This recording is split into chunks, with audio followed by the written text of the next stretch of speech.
Welcome to the third part of the summary of my book Fatal Design, and I continue with the chapter Consciousness.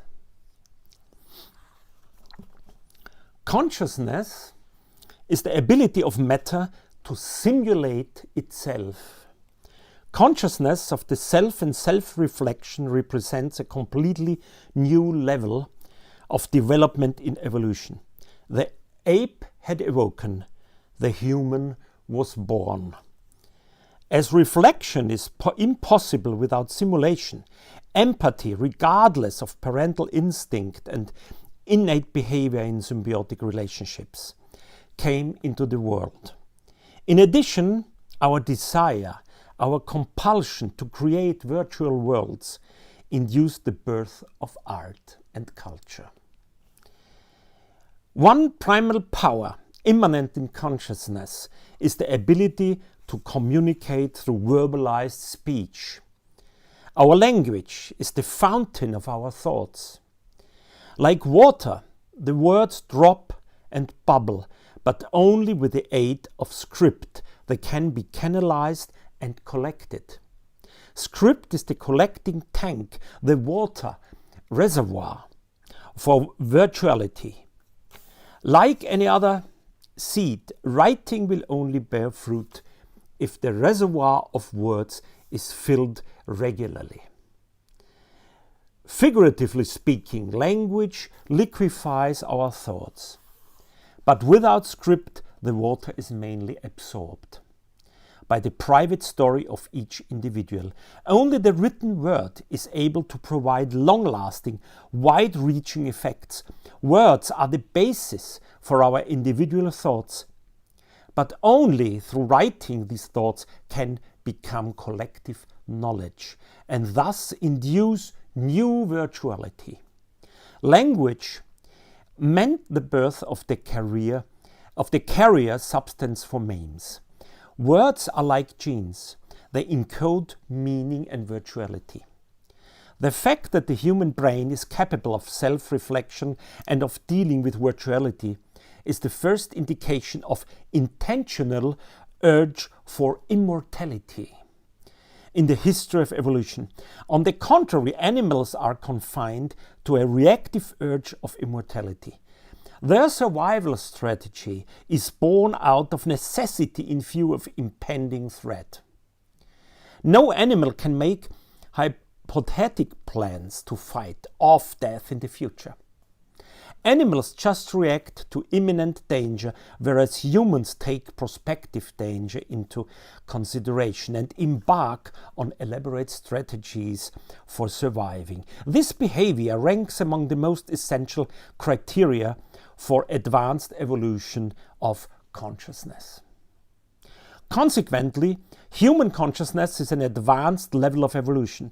Consciousness is the first true emancipation, the release from the chain of germlines, even more the release from the chains of matter.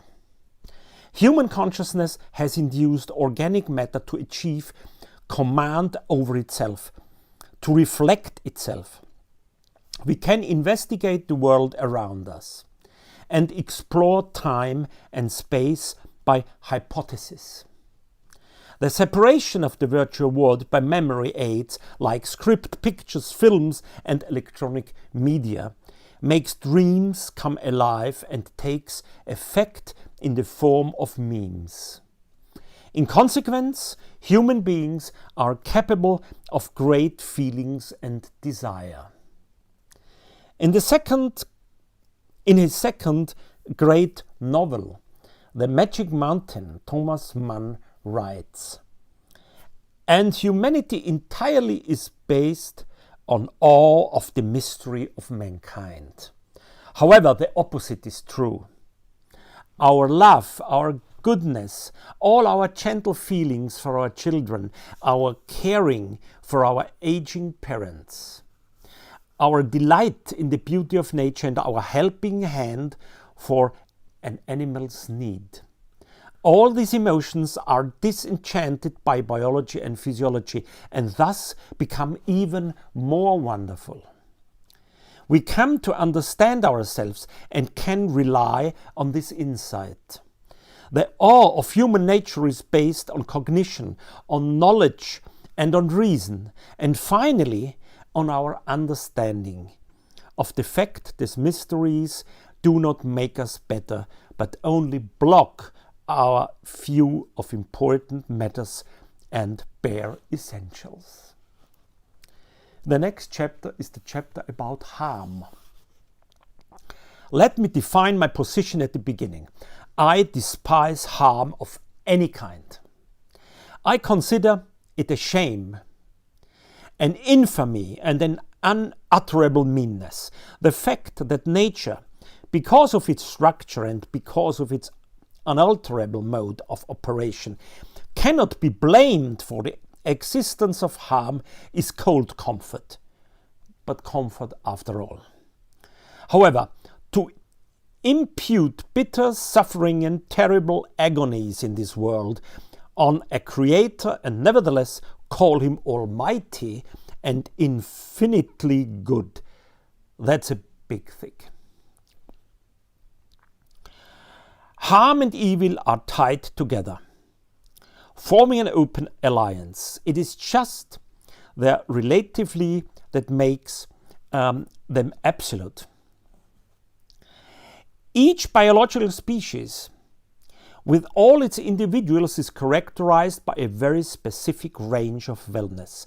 Any deviation causes pain and discomfort, harm in the widest sense. However, each specific range of wellness and any harm caused by violating its borders are correlated with the ecological niche of a living organism. The range of wellness for a parasite living in the visceral organs of other animals is tantamount to the utmost pain for its host. Consequently, the relativity of harm may be considered a particularly tragic principle of nature, which demonstrates the absurdity of any discussion about meaningful harm. Such enforced cross-linking of relative harm is peculiar to nature. Nature is a diabolic interplay of forces. It resembles an endless number of double mills in a giant nine-man's Morris. Heads will roll, no matter how the pieces move.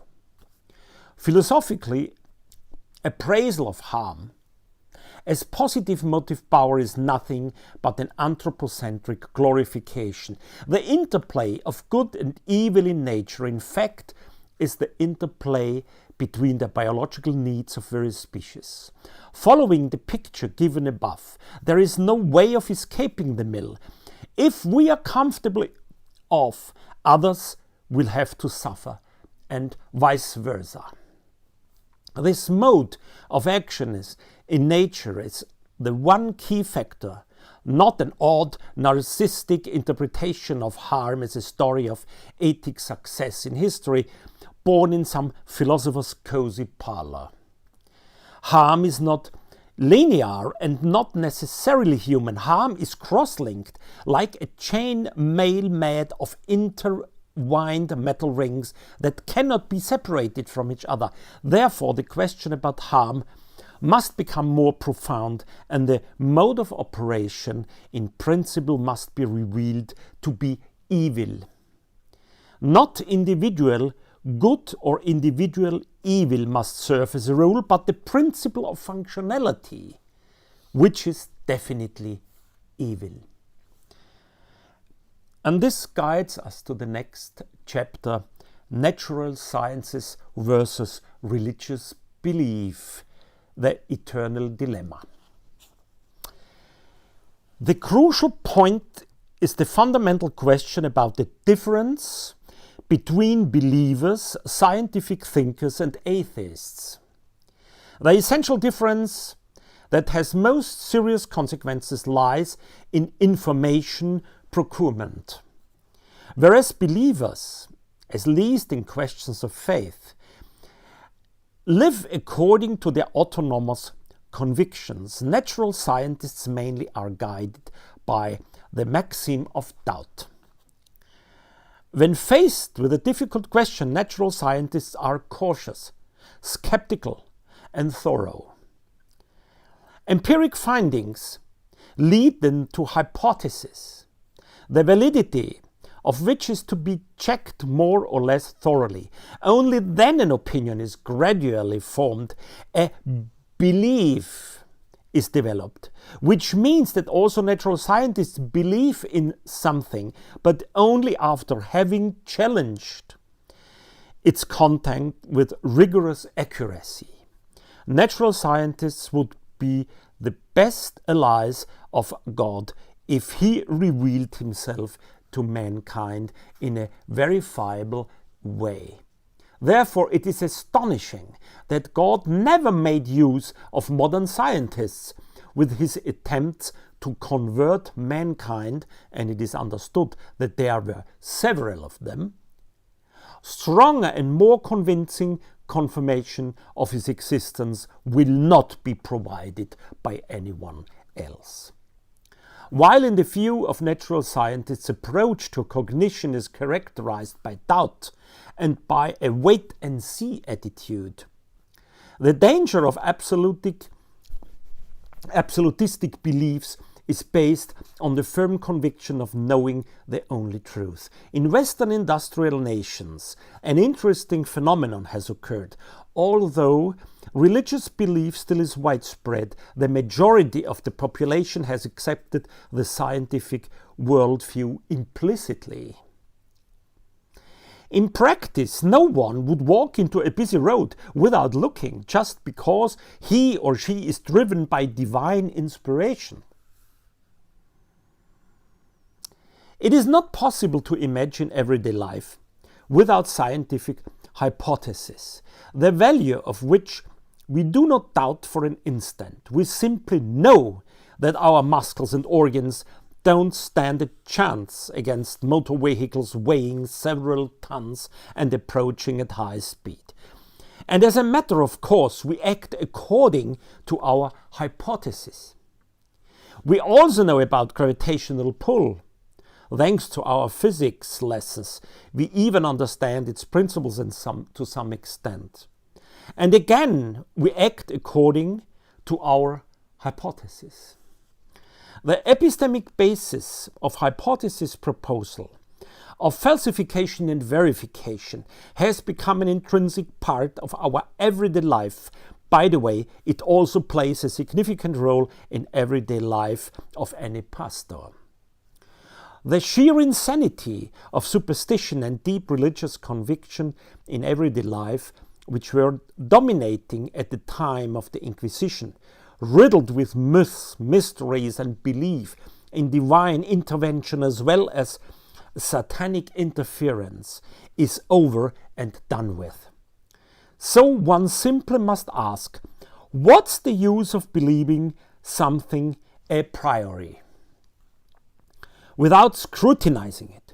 Besides, it is highly unlikely that God ought to be picked even by our doubts. One should consider him intelligent enough to acknowledge that the doubts of atheists are quite reasonable. In principle, doubts are far from being offensive. So, why should God maintain a defiant position just because we doubt his existence? In my opinion, banishment of thoughts is a very inadequate line of reasoning which only serves to maintain an absolutistic attitude towards questions of faith. And the next chapter, in accordance with the other chapter, God and the world, nature and omnipotence.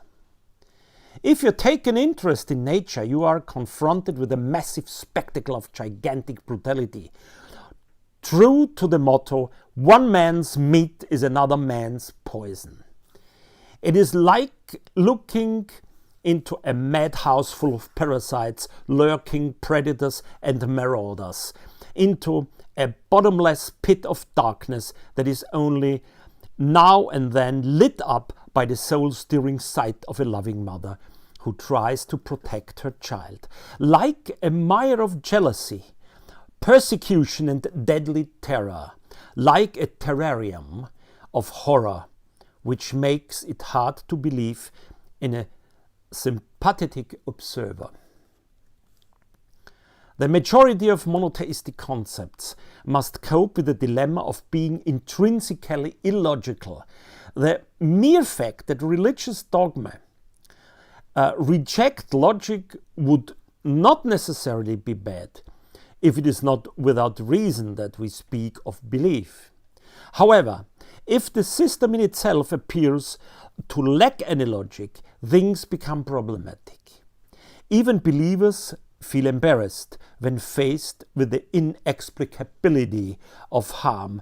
The louder the voices of doubt have grown, the more sophisticated and confusing their explanations in the context of theodicy have become. Instead of being conclusive in itself, monotheism always suffers from a distinct uncertainty relation of responsibility and ethics. Ardent supporters of concepts that emphasize moral integrity and primacy of God tend to downplay his omnipotence in debates. In that case, such a sophisticated theists try to make God appear as impersonal and impalpable as possible. They take the view of ethics, moral and good characteristics dominate, that evolution is a matter of fact and that natural science stands its ground with good reason. They state God, of course, is by no means an indulgent old man with a long white beard, but an unseen power miraculously surrounding us. Thus they try to diminish the personal responsibility of the only God. All of a sudden, this God is said to be behind all things, but his exact role in the Big Bang should not be subjected to a painstaking investigation. On the contrary, traditionalists who substantiate the fundamental responsibility of God by his omnipotence and omniscience are confronted with a stream of objections, increasingly undermining the moral basis of their faith. In brief, to the same extent as the degree of God's responsibility for all things increases, his position on the good side of existence weakens. The more affectionate God is, the more helpless and awkward he seems. In reference to Heisenberg's uncertainty principle, I call this phenomenon the divine uncertainty principle, or the uncertainty principle of power and grace.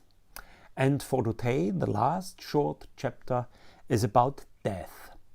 Death must be abolished. One crucial thesis of this book is consciousness perceives death as obliteration of individual identity and therefore is fighting against it at all costs. Faith and religion reflect this primordial desire to survive. Enlightenment enables change from passive acceptance to survival after death, to active creation of survival after death, with the definite aim to create copies of consciousness. This knowledge does not originate from biology, but from computer sciences, and it is artificial intelligence.